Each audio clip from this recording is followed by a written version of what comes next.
పరిశుద్ధుడవైన మా తండ్రి, మహోన్నతుడవైన మా దేవ, మహిమ కలిగినటువంటి మా రాజా, మీ పాద సన్నిధిలో చేరి మీ ప్రియకుమారుడు మా రక్షకుడైన యేసుక్రీస్తు నామమున మీకు స్తోత్రమును చెల్లిస్తూ ఉంటున్నాం. ఇంతవరకు ఈ పరిచర్లో మీరు మాకు సహాయం చేస్తూ వచ్చిన విధానము కొరకే మీకు స్తోత్రములు. ప్రభా, మీ సన్నిధికి రావలసిన వారిని మీరు దర్శించి, మీ చిత్తమైతే మీ సన్నిధికి తోడుకుని రండి. ఈ సమయంలో నిలబడుతున్న మీ దాసుని మీరు కరుణించండి.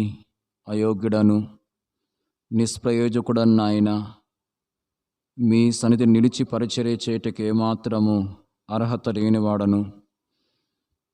మీరు నన్ను కరుణించి మీ కలవరి శిలువ రక్తము చేత మీరు నన్ను కడిగి పవిత్రపరచండి. మీ సిలువ చాటును మరుగుపరుచుకుని మీ ఆత్మపూర్ణిగా చేసి అభిషేకించి వాడుకునండి. ఇదిగో నేను ఆదుకున్న సేవకుడని మీ వాక్యంలో రాయబడిన మాటను మీరు నా పక్షంగా నెరవేర్చండి. ఇదిగో నీ నోట నా మాటలు ఉంచి ఉన్నానని మీరు సెలవిచ్చిన మాటను మీరు నా పక్షంగా నెరవేర్చండి. మీ పరలోకపు సింహాసనము నుండి మీ స్వరాన్ని మాకు వినిపించండి. మీ వాక్యము ద్వారా అనేకులు మేలు పొందినట్లుగా, మీ ప్రజలమైన మేమెంతో బలపరచబడినట్లుగా కృపను అనుగ్రహించండి. నీకు విరోధముగా రూపింపబడిన ఆయుధం వర్ధిల్లదని మీ వాక్యంలో రాయబడిన మాట ప్రకారము అపవాది క్రియలన్నింటినీ మీరు లయపరచండి. ప్రతి ఆటంకాన్ని దూరపరచండి. మీరు ఈ పరిచర్య అంతటి ద్వారా మహిమ పొందుతురమ్మని యేసుక్రీస్తు ప్రభు నామమున ప్రార్థించి స్తుతించి వేడుకొనుచున్నాము తండ్రి, ఆమేన్.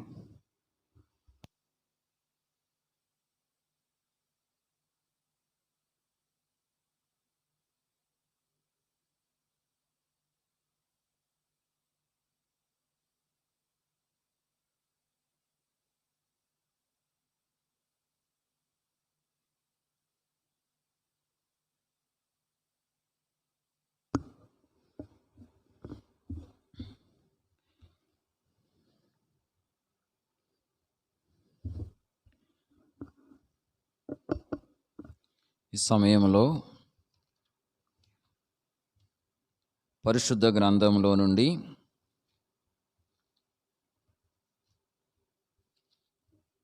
యెషయా గ్రంథము 59వ అధ్యాయము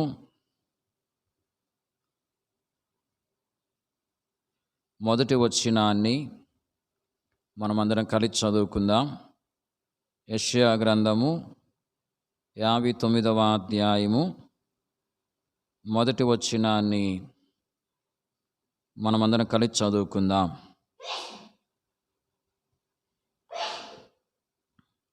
రక్షింపనేరకయున్నట్లు యెహోవా హస్తము కురచ కాలేదు, విన్నేరకయున్నట్లు ఆయన చెవులు మందము కాలేదు.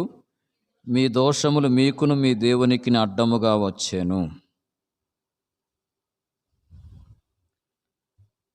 మనం చదువుకుంటూ వచ్చిన ఈ వాక్య భాగంలో రక్షింపనేరకయున్నట్లు యెహోవా హస్తము కురచ కాలేదు అనే మాటను మనము గమనిస్తూ ఉంటున్నాం.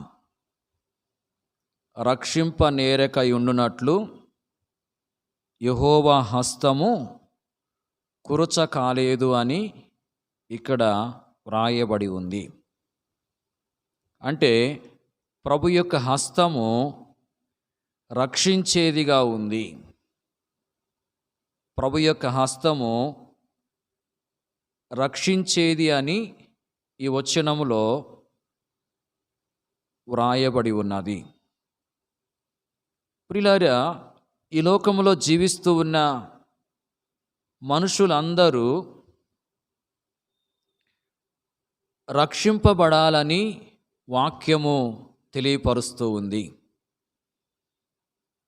పరిశుద్ధ గ్రంథములో మనము గమనిస్తూ ఉంటున్నాం, ఈ లోకములో జీవిస్తూ ఉన్న మనుషులందరూ పాపులుగా ఉండి పాపాన్ని బట్టి శిక్షకు పాత్రులుగా ఉన్నట్లు పరిశుద్ధ గ్రంథములో వ్రాయబడి ఉన్నది.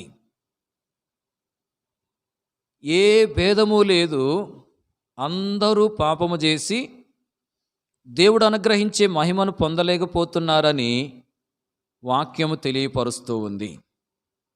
మనుషులందరూ పాపము చేసిన వారుగా ఉన్నట్లు వాక్యము తెలియజేస్తూ ఉంది. పాపం చేసిన మనుషులందరికీ పాపాన్ని బట్టి శిక్ష అనేది ఉంది. ఏంది ఆ శిక్ష అంటే వాక్యములో రాయబడింది. ఏలయనగా పాపం వలన వచ్చు జీతము మరణము అని. ఇది భౌతికమైన మరణము కాదు. పాపం ద్వారా వచ్చే జీతము అనేది మరి భౌతికపరమైన మరణము కాదు, కానీ ఇది రెండవ మరణము. అదే అగ్ని గంధకాలతో మండే గుండము. పాపులందరూ కూడా పాపాన్ని బట్టి రెండవ మరణాన్ని పొందవలసిన వారుగా ఉన్నట్లు వాక్యం తెలియపరుస్తూ ఉంది. ఆ రెండవ మరణమే అగ్ని గంధకాలతో మండే గుండము అని వాక్యములో వ్రాయబడి ఉన్నది. అంటే పాపులందరూ కూడా అగ్ని గంధకాలతో మండే గుండములో పడవేయబడి బాధించబడవలసిన వారుగా ఉంటూ ఉన్నారు. పాపులందరికీ అగ్ని గంధకాలతో మండే గుండం అనేది ఉంది. ఆ అగ్ని గంధకాలతో మండే గుండములో పాపులందరూ కూడా పడవేయబడతారని చెప్పి వాక్యం తెలియపరుస్తూ ఉంది. ఈ శిక్ష నుండి, అనగా ఈ రెండవ మరణము నుండి, అగ్ని గంధకాలతో మండే గుండము నుండి ప్రతి ఒక్కరూ రక్షింపబడాలి. యేసుక్రీస్తు ప్రభువారు పాపులైన మానవులను ఈ రెండవ మరణము నుండి రక్షించడానికి, అగ్ని గంధకాలతో మండే గుండము నుంచి రక్షించడానికి ఆయన సర్వలోకాన్ని సృష్టించిన దేవుడై ఉండి మనుషునిగా యొక్క లోకానికి వచ్చాడు. యేసు ప్రభు యొక్క లోకానికి రాకమునుపు పరలోకములో ఉన్నాడు. కాలం పరిపూర్ణమైనప్పుడు, అనగా యేసు ప్రభు యొక్క లోకానికి రావాలని నిర్ణయించబడ్డప్పుడు యేసు ప్రభు ఈ లోకములో కన్యక గర్భమందు దైవశక్తి ద్వారా పాపము లేనివాడుగా జన్మించాడు. పాపము లేనివాడుగానే జీవించాడు. పాపులైనటువంటి మానవులందరి కొరకై ఆ గొలుగోతా కొండపైన 2 కొయ్యలు 3 మేకల మధ్యలో వ్రేలాడి తన పరిశుద్ధమైన రక్తమంతటిని చిందించి తన ప్రాణం అర్పించాడు. సమాధి చేయబడి తిరిగి లేచినటువంటి వాడుగా ఉన్నాడు. తిరిగి లేచి అనేకులు కనబడి అనేకులు చూస్తుండగా పరలోకానికి వెళ్ళాడు. పరలోకానికి వెళ్ళిన ప్రభు తిరిగి మరలా రాబోతూ ఉన్నాడు. గమనించండి, యేసుక్రీస్తు ప్రభువారు పాపులైనటువంటి మానవులకు బదులుగా శిక్షను భరించినటువంటి వాడుగా ఉన్నాడు. కాబట్టి యేసు ప్రభువే పాపులైన మానవులను పాపం ద్వారా వచ్చే శిక్ష నుండి, అనగా రెండవ మరణము నుండి, అగ్ని గంధకాలతో మండే గుండము నుండి రక్షించడానికి ఆయన సమర్థుడుగా ఉన్నాడు. ఆయన అర్హుడుగా, యోగ్యుడుగా ఉన్నాడు. ఆ ప్రభువు మరి తన గాయపడిన హస్తాన్ని చాపి పిలుస్తూ ఉన్నాడు. నా కుమారుడా, నా కుమార్తె, నా యొద్దకురా, నేను నిన్ను నా హస్తముతో రక్షిస్తాను అని చెప్పి ఆయన పిలుస్తూ ఉన్నాడు. ఎవరైతే ఆ ప్రభు యొక్క పిలుపును అంగీకరించి ఆ ప్రభువును నమ్మి హృదయపూర్వకంగా పశ్చాత్తాపముతో పాపములు ఒప్పుకుని క్షమించమని ప్రభువుని వేడుకుంటారో యేసు ప్రభు వారి పాపాలు క్షమిస్తాడు. వారిని తన రక్తం ద్వారా కడిగి పరిశుద్ధులుగా చేస్తాడు.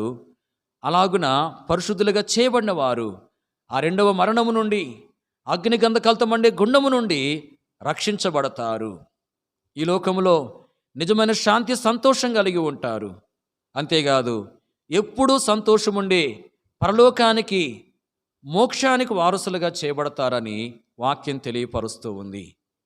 కాబట్టి ప్రియమైన సహోదరి, సహోదరుడా, ఇంకా నీ జీవితంలో రక్షించబడకుండా పాపక్షమాపణ పొందకుండా, ప్రభువుని అంగీకరించకుండా, ఆయా రకాలైనటువంటి పాప బంధకాలు బంధించబడి పాపిగా నువ్వు కొనసాగుతూ ఉన్నట్లయితే, ఈ రాత్రికాల సమయంలోనైనా ఆ ప్రభు ప్రేమతో నిన్ను పిలుస్తూ ఉంటుండగా, ఆ ప్రభు తన గాయపడిన హస్తమును నీ వైపు చాచి నిన్ను ఆహ్వానిస్తూ ఉంటుండగా, ఇప్పుడైనా ప్రభువుని అంగీకరించు. ఈ విధంగా ప్రభువుని నీ హృదయంలో చేర్చుకో. ప్రభు సన్నిధిలో నీ పాపములు ఒప్పుకో. ఆ ప్రభు నిన్ను కరుణిస్తాడు, గొప్ప రక్షణనిస్తాడు. నీ జీవితంలో నీవు ధన్యునిగా చేయబడతావు. ప్రియులారా, ఇంకా రక్షణ పొందకుండా ఎవరైతే కొనసాగుతూ ఉంటున్నారో, మరి విన్న వాక్యానికి విధేయులై మరి ప్రభుని అంగీకరించి ప్రభు ఇచ్చే ఆశీర్వాదాన్ని పొందుకోవాలని ప్రభు పేరట మీకు మనవి చేస్తూ ఉంటున్నాం. ఈ సమయంలో ప్రభు ప్రజలంగా రక్షించబడినటువంటి ప్రభు ప్రజలంగా మనం ఎలాగీ లోకంలో జీవించాలో పరిశుద్ధ గ్రంథములో నుండి మనము కొన్ని విషయాలు చూద్దాం. యెషయా గ్రంథము 59వ అధ్యాయము మొదటి వచనములో యెహోవా హస్తము అనే మాటను మనము గమనిస్తూ ఉంటున్నాం. ఈ సమయంలో మరి యెహోవా హస్తము లేక ఆ ప్రభు యొక్క హస్తము ఏ విధమైనదో పరిశుద్ధ గ్రంథములో నుండి 3 విషయాలను మనము ధ్యానం చేద్దాం. చూడండి, మొదటిగా దినవృత్తాంతములు మొదటి గ్రంథము 28వ అధ్యాయము 19వ వచనం. దినవృత్తాంతములు మొదటి గ్రంథము 28వ అధ్యాయము 19వ వచనం. ఇవన్నీ అప్పగించి యెహోవా హస్తము నా మీదికి వచ్చి ఈ మచ్చుల పని అంతయు వ్రాత మూలంగా నాకు నేర్పెను అని సొలొమోనుతో చెప్పాను. మనం చదువుకుంటూ వచ్చిన ఈ వాక్య భాగంలో యెహోవా హస్తము అనే మాటను మనము గమనిస్తూ ఉంటున్నాం. ఎవరి హస్తము? యెహోవా హస్తము. ఇక్కడ దావీదు సొలొమోనుతో చెప్తున్నాడు. ఏమని చెప్తున్నాడంటే, యెహోవా హస్తము నా మీదికి వచ్చి ఈ మచ్చుల పని అంతయు వ్రాత మూలముగా నాకు నేర్పెను అని. అంటే మందిరమును ఎలాగు నిర్మించాలో, మందిరమును ఎలాగు కట్టాలో యెహోవా హస్తము దావీదునకు నేర్పినట్లుగా మనము ఈ వచనములో గమనిస్తూ ఉంటున్నాం. యెహోవా హస్తము దావీదు మీదకు వచ్చి మందిరం ఏ విధంగా నిర్మించాలో దావీదునకు నేర్పినట్లుగా మనము గమనిస్తూ ఉంటున్నాం. మరి ఆ సంగతులన్నీ, ఆ మచ్చంతటినీ కూడా దావీదు సొలొమోనుకు తెలియపరుస్తూ వచ్చాడు. మరి సొలొమోను ప్రభు యొక్క నామ ఘనత కొరకు ప్రభు మరి ఏ విధంగా మందిరాన్ని నిర్మించాలని చెప్పి సెలవిస్తూ వచ్చాడో ఆ రీతిగా శ్రేష్టమైన మందిరాన్ని నిర్మిస్తూ వచ్చినట్లుగా పరిశుద్ధ గ్రంథములో మనము గమనించవచ్చు. ప్రియులారా, ఈ వచనములో యెహోవా హస్తము ఎలాంటిదో మనం గమనిస్తూ ఉంటున్నాం. యెహోవా హస్తం ఎలాంటిది? యెహోవా హస్తము దావీదునకు నేర్పినదిగా ఉన్నది. వాక్యంలో మనం చూస్తున్నాం, యెహోవా హస్తము నా మీదకి వచ్చి నాకు నేర్పెను అని చెప్పి దావీదు అంటూ ఉన్నాడు. అంటే యెహోవా హస్తము మనకేం చేస్తుంది? నేర్పిస్తుంది. ప్రియులారా, ప్రభు యొక్క హస్తము ద్వారా మనము నేర్చుకునే వారంగా ఉండాలి. మన జీవితంలో మరి ప్రభు యొక్క హస్తము ద్వారా మనము ఏమి నేర్చుకోవాలి? గమనించండి, ప్రభు యొక్క హస్తము నేర్పించేదిగా ఉంది. మరి ప్రభు యొక్క హస్తము ద్వారా మనం ఏమి నేర్చుకోవాలి? పరిశుద్ధ గ్రంథములో మరి కొన్ని విషయాలు రాయబడ్డాయి, మనము నేర్చుకోవాల్సిన విషయాలు. మరి 2 విషయాలను మనం చూద్దాం. వాక్యములో 143వ కీర్తన 10వ వచనంలో మనం చూస్తే భక్తుడు అంటున్నాడు అక్కడ, నీ చిత్తానుసారంగా ప్రవర్తించుటకు నాకు నేర్పుము అని. ప్రియులారా, ప్రభు యొక్క హస్తం ఏమి నేర్పిస్తుంది అంటే ఆ ప్రభు యొక్క చిత్తానుసారముగా నడుచుకునేది నేర్పిస్తుంది. ప్రభువా, నీ హస్తము నేర్పించే హస్తముగా ఉన్నట్లు నీవు నాతో మాట్లాడుతూ వచ్చావు. మరి నీ హస్తముతో నీ చిత్తానుసారంగా నడుచుకునేది నాకు నేర్పించు అని చెప్పి ప్రభువుని మనము అడగాలి. ప్రియులారా, ఆ విధంగా ప్రభువుని అడిగితే ప్రభు యొక్క హస్తము ఆ ప్రభు యొక్క చిత్తానుసారముగా నడుచుకునేది మనకు నేర్పిస్తుంది. ప్రియులారా, మన జీవితంలో ప్రభు చిత్తానుసారముగా నడుచుకునేది నేర్చుకుంటే మనకి ఎన్నో మేళ్ళు ఉన్నాయి. వాటిలో ఒకటి ఏంటంటే మనం బలపరచబడతాం. పరిశుద్ధ గ్రంథములో మనం గమనించవచ్చు. లూకాసు వార్త 22వ అధ్యాయము 42-43 వచనాల్లో చూస్తే యేసు ప్రభువారు గెత్సెమనే తోటలో తండ్రి యొక్క చిత్తాన్ని చేయడానికి తన్ను తాను అప్పగించుకుంటూ ప్రార్థన చేస్తూ వచ్చాడు. అప్పుడు ఏం జరిగింది అంటే పరలోకము నుండి ఒక దూత యేసుక్రీస్తు ప్రభువునకు కనబడి యేసు ప్రభువును బలపరిచినట్లుగా అక్కడ వ్రాయబడి ఉంది. అంటే శరీరధారిగా ఉన్న యేసుక్రీస్తు ప్రభువారు తండ్రి యొక్క చిత్తాన్ని చేయడానికి తను అప్పగించుకున్నప్పుడు మరి యేసుక్రీస్తు ప్రభువారు బలపరచబడినట్లుగా మనం గమనిస్తూ ఉంటున్నాం. అంటే మనము ప్రభు చిత్తానుసారముగా నడుచుకునేది నేర్చుకున్నప్పుడు మనం ఏం చేయబడతాము? బలపరచబడతాము. కాబట్టి మన జీవితంలో ఆత్మీయంగా మనం బలం పొందుకోవాలంటే, ఆత్మీయంగా బలవంతులంగా మనం చేయబడాలంటే ప్రభు చిత్తానుసారంగా నడుచుకునేది మనం నేర్చుకోవాలి.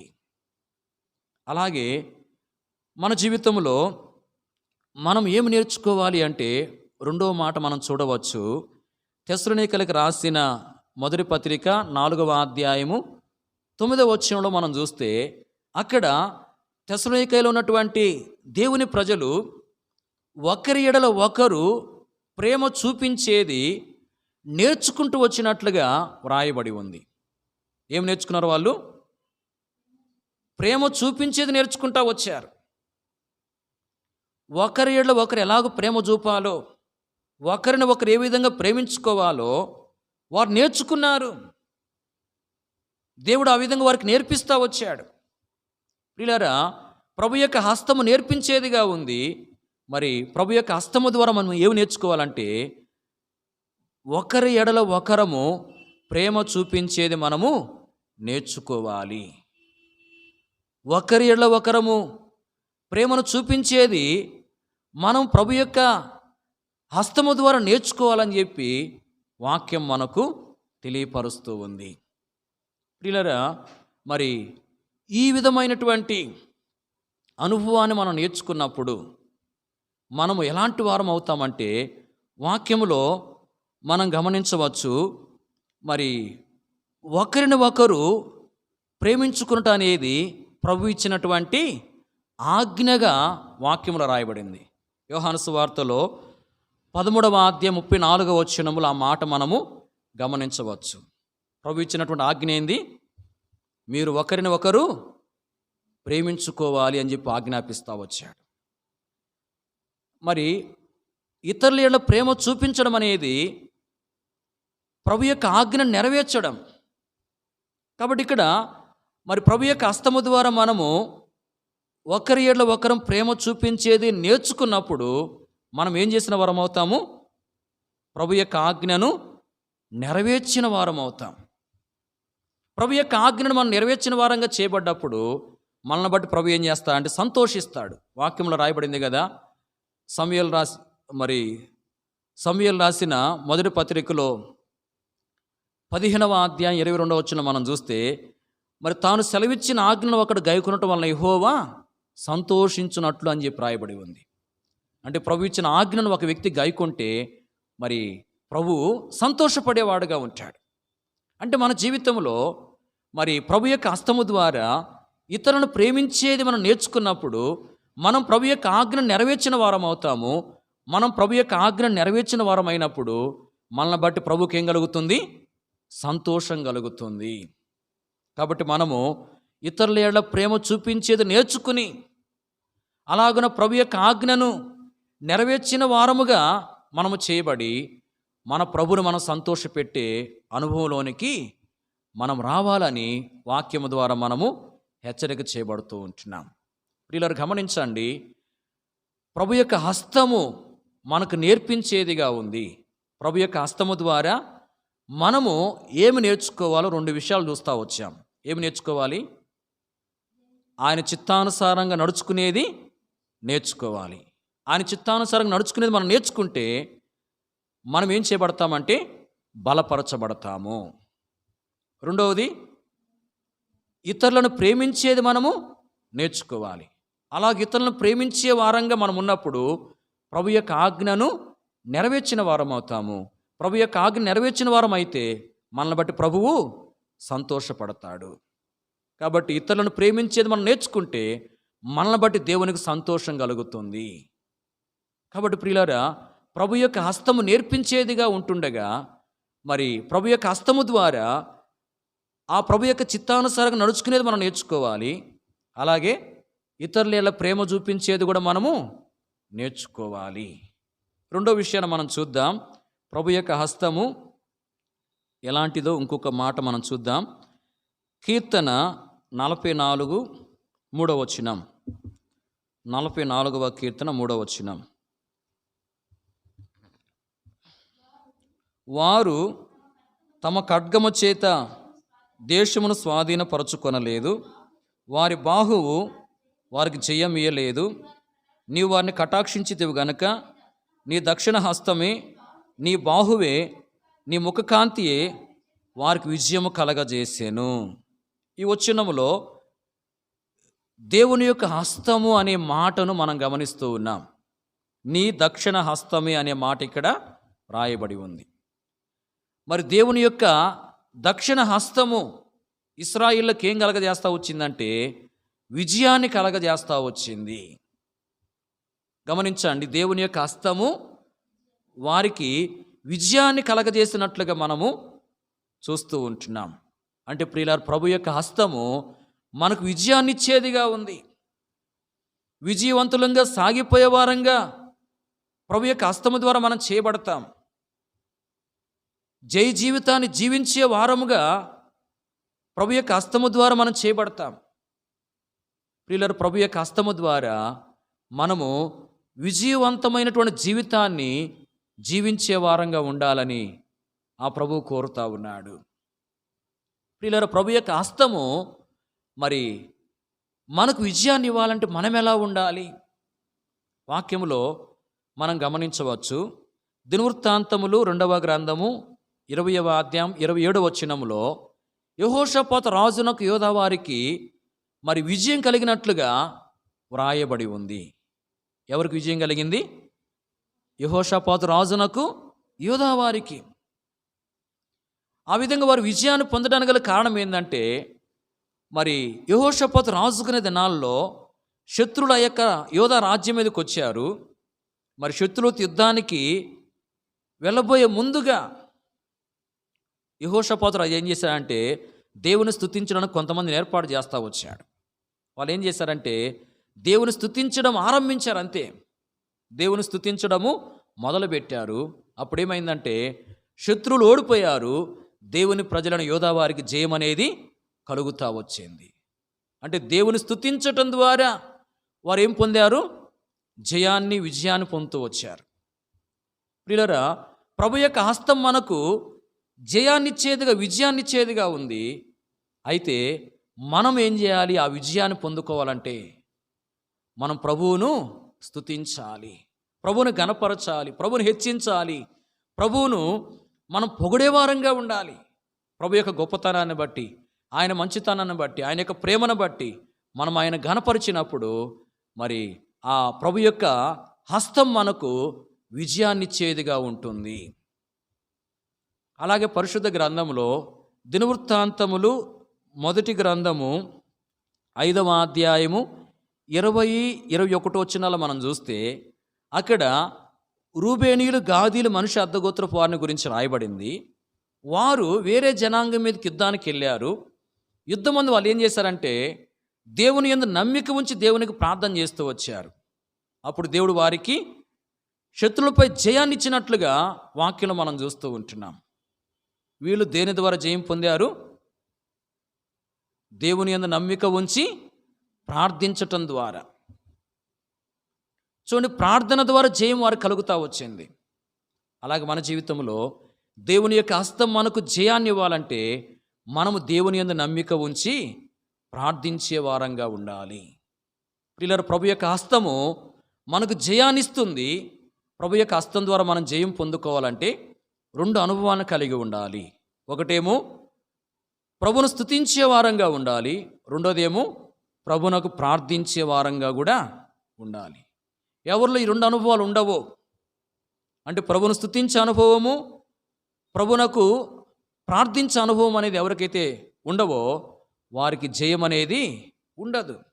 వారు జయ జీవితాన్ని కలిగి కొనసాగలేరు. ప్రియులారా, మన జీవితంలో ప్రభు యొక్క హస్తము ద్వారా మనం జయాన్ని పొందుకోవాలంటే, ప్రభు యొక్క హస్తం మనకు జయాన్ని ఇవ్వాలంటే మనము మరి ప్రభును స్తుతించే వారంగా ఉండాలి. అన్ని సమయాల్లో మనము మరి సరైన విధానంలో ప్రభునకు ప్రార్థించే వారంగా కూడా ఉండాలి. ఇలా మనం ఉంటూ మరి ప్రభు యొక్క హస్తము ద్వారా జయాన్ని మనము పొందుకోవాలి. చివరిగా ఇంకొక మాట మనం చూద్దాం. ప్రభు యొక్క హస్తం ఎలాంటిదో ఇంకొక మాట మనం పరిశుద్ధ గ్రంథంలో నుండి చూద్దాం. దినవృత్తాంతం 2వ గ్రంథము 30వ అధ్యాయము 12వ వచనం. దినవృత్తాంతములు 2వ గ్రంథం 30వ అధ్యాయం 12వ వచనం. యెహోవా ఆజ్ఞను బట్టి రాజును అధిపతులను చేసిన నిర్ణయమును నెరవేర్చునట్లు యోధాలోని వారికి మనసు ఏకము చేయుటకై దేవుని హస్తము వారికి తోడ్పడేను. ఈ వచనములో దేవుని హస్తము అనే మాటను మనం గమనిస్తున్నాం. దేవుని హస్తము వారికి తోడ్పడేను అని చెప్పి ఇక్కడ రాయబడింది. గమనించండి, దేవుని హస్తం వారికి తోడ్పడేను. ప్రియులారా, దేవుని హస్తము మరి మనకు చేసే మేలు ఏంటంటే మనకు తోడ్పడేదిగా ఉంది. దేవుని హస్తము మనకు తోడ్పడుతుంది. ఇక్కడ యోధాలోని వారికి మనసు ఏకము చేయుటకై దేవుని హస్తం వారికి తోడ్పడుతూ వచ్చినట్లుగా వ్రాయబడి ఉంది. దేవుని హస్తము తోడ్పడేదిగా ఉంది. దేని కొరకు దేవుని హస్తం తోడ్పడుతుంది? దేవుని ప్రజలను ఏకం చేయడానికి, దేవుని ప్రజలను విడదీయడానికి కాదు. శత్రువు యొక్క పని ఏంటంటే దేవుని ప్రజలను విడదీసేవాడుగా ఉంటాడు, ఒకరిని ఒకరు వేరు చేసేవాడుగా ఉంటాడు. దేవుని ప్రజలు ఏకంగా ఉంటే శత్రువు అంత సులువుగా దేవుని ప్రజలపై దాడి చేయలేడు. దేవుని ప్రజల్ని విడదీసి ఒకరిని ఒకరు వేరు చేసి మరి సులువుగా శత్రువు దేవుని ప్రజలపై దాడి చేసేవాడుగా ఉంటాడు. కాబట్టి ఏకంగా ఉంటే దాడి చేయలేడు గనక వేరు చేసి దాడి చేయడానికి శత్రువు ఏం చేస్తూ ఉంటాడు? ప్రయత్నం చేస్తూ ఉంటాడు. అయితే ప్రియులారా, ప్రభువు మరి ఏకం చేయడానికి, అంటే ప్రభు యొక్క హస్తము దేవుని ప్రజలను, ప్రభు ప్రజలను ఏకం చేయడానికి తోడ్పడుతుంది. కాబట్టి ప్రభు యొక్క హస్తం యొక్క తోడ్పాటును బట్టి దేవుని ప్రజలమైన మనము ఏం చేయబడాలి? ఏకము చేయబడాలి. గమనించండి, దేవుని యొక్క హస్తం యొక్క మరి తోడ్పాటును మనం తీసుకుని ఆయన యొక్క హస్తం మనకు తోడ్పడుతుంటుండగా మరి ఆయన యొక్క హస్తము ద్వారా మనం ఏం చేయబడాలంటే ఏకము చేయబడాలి. అలాగూ తోడ్పడే ప్రభు యొక్క హస్తము ద్వారా మనము ఏకము చేయబడి మరి ఏ విధంగా ఈ లోకంలో జీవించాలి అంటే వాక్యములో మనము గమనించవచ్చు. కీర్తన 28 ఎజ్రా గ్రంథములో మనం చూస్తే ఎజ్రా గ్రంథము 3వ అధ్యాయం 1వ వచనం నుంచి మనం గమనించినట్లయితే అక్కడ దేవుని ప్రజలు ఏక మనసు కలిగిన వారై ఏం చేస్తూ వచ్చారంటే మరి యెరూషలేములో కూడి యెహోవా ఆజ్ఞాపించిన ప్రకారము బలిపీఠం కట్టి మరి ఆ బలిపీఠం మీద దహన బలులను అర్పించిన వారుగా ఉన్నట్లు రాయబడింది. అంటే వారు ఏక మనసు కలిగిన వారై దేవుడు ఆజ్ఞాపించినట్లుగా చేస్తూ వచ్చారు. అలాగే మన జీవితంలో కూడా మరి దేవుని యొక్క తోడ్పడే హస్తము ద్వారా ఏకము చేయబడి మనము ప్రభు ప్రజలంగా దేవుని వాక్యానుసారమైన విధానంలో కార్యాలు చేసేవారముగా ఉండాలి.